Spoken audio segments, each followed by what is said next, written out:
take these records to our friends that played on the radio. Like Farley was our friend. He was another DJ friend of Jesse's from spinning high school parties. They knew each other.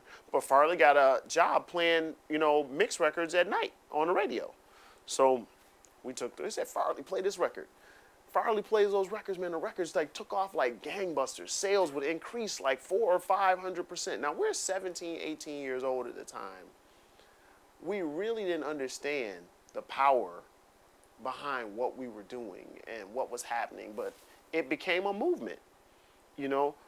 Us making these records in the basement, going to some studio wherever, recording them, and we were putting them out almost every week. Anybody we saw that we thought had a personality or some ability vocally or something like that, we'd get together with them, get them in a room, and make a record. And 10 or 15 records later, there's a label established. We're selling records all over Chicago, and as compadres, we've kind of got the city divided up according to which store belonged to Jesse, which store belonged to Vince, which store belonged to Dwayne, so on and so forth. And I said, you know what?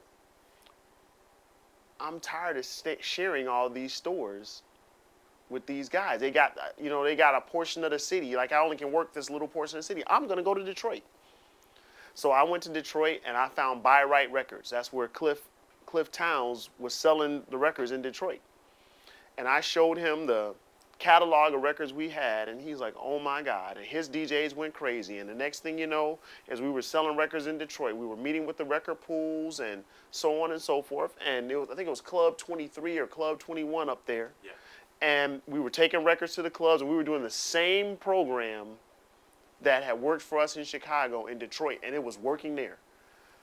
Well, after a week in Detroit, I said, wow, I've got a little bit of money here. I'm going to go to New York. And I got on a plane. I booked myself a room at the Holiday Inn on 49th and 10th. Next door to the Holiday Inn on 49th and 10th was Landmark Distributors. And they were the biggest distributors of dance music in New York City.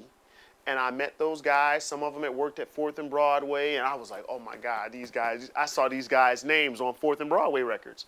So we did some deals for them to distribute our records, and I went and seeded the whole entire marketplace. And after that, the rest is history. It caught on.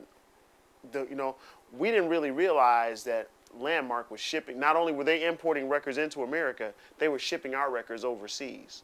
And the next thing we know, we started getting calls from England and Germany and France about these records. And at that point, Larry had kind of taken over TRAX Records. But and we weren't, we had, we didn't really have the smarts, I want to say. I shouldn't say the smarts. We just didn't. We were ignorant to the ways of contracts and partnerships and stuff like that. So things kind of fell as they fell, went the way they went. Make a record, get a record, make as many records as you can, sell as many as you can, and next. And so a lot of people kind of, at this point, are feeling cheated or this or that. I just kind of say we didn't really know what we were doing, so sometimes we didn't necessarily do the best thing. But that's how it all started.